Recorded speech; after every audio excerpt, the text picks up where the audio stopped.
Hi students, நான் வெற்றிக்கார கண்ட்லேருந்து கல்யாணம் பேசுகிறேன்.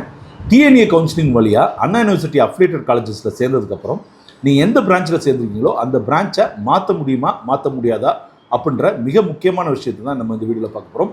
நேரடிய வீடியோக்குள்ளே போகிறதுக்கு முன்னாடி நம்ம சேனலுக்கு இப்போ தான் வந்திருக்கீங்கன்னா சேனலை சப்ஸ்கிரைப் பண்ணிக்கோங்க. இந்த வீடியோ உங்களுக்கு யூஸ்ஃபுல்லாக இருந்துச்சுன்னா லைக் பட்டனை கிளிக் பண்ணி உங்கள் ஃப்ரெண்ட்ஸ்க்கு ஷேர் பண்ணுங்கள். சரியா? ஸோ எடுத்திருப்பில் நான் சுருக்கமாகவே சொல்லிடுறேன். நீங்கள் அண்ணா யூனிவர்சிட்டியோட ரூல்ஸ் அண்ட் ரெகுலேஷன்ஸை பொறுத்த வரைக்கும் நீங்கள் ஒரு பிரான்ச்சில் சேர்ந்துருக்கீங்கன்னா அந்த பிரான்ச்சை மாற்றவே முடியாது.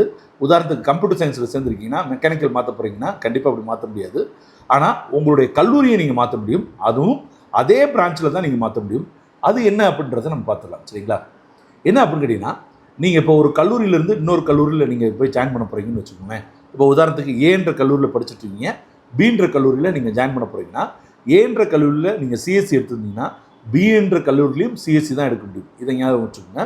ஸோ அப்போ நம்ம ஃபஸ்ட்டு என்ன பார்க்கணும்னா, அந்த பீன்ற கல்லூரியில் சிஎஸ்சியில் உங்களுக்கு நீங்கள் சேர போகிறீங்க இல்லையா, அதுக்கு அங்கே ஏற்கனவே ஒரு ஃப்ரீ சீட் இருக்கா, அதாவது ஒரு இடம் இருக்கா அப்படின்றத பார்க்கணும். சரிங்களா?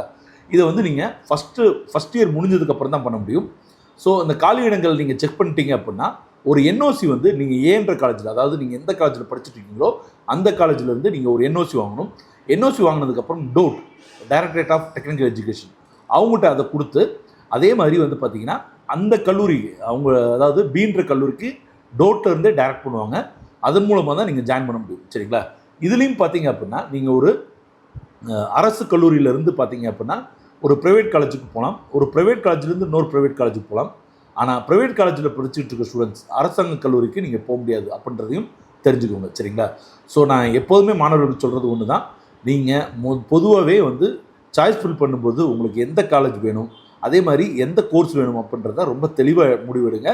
ஒன்ஸ் முடிவு எடுத்துட்டிங்கன்னா அதை மாற்றுறதுன்றது நியர்லி பாசிபிள் கிடையாது, அதாவது நியர்லி இம்பாசிபிள் தான். ஸோ அந்தளவுக்கு கடினமான ஒரு டாஸ்க் இது. சரிங்களா? ஸோ நீங்கள் செலக்ட் பண்ணும்போதே தெளிவாக செலக்ட் பண்ணுங்கள். சரிங்களா ஸ்டூடெண்ட்ஸ்? இதே மாதிரி அடுத்தடுத்த வில்லேஜுக்கும் சந்திப்போம். நன்றி, வணக்கம், பாய்.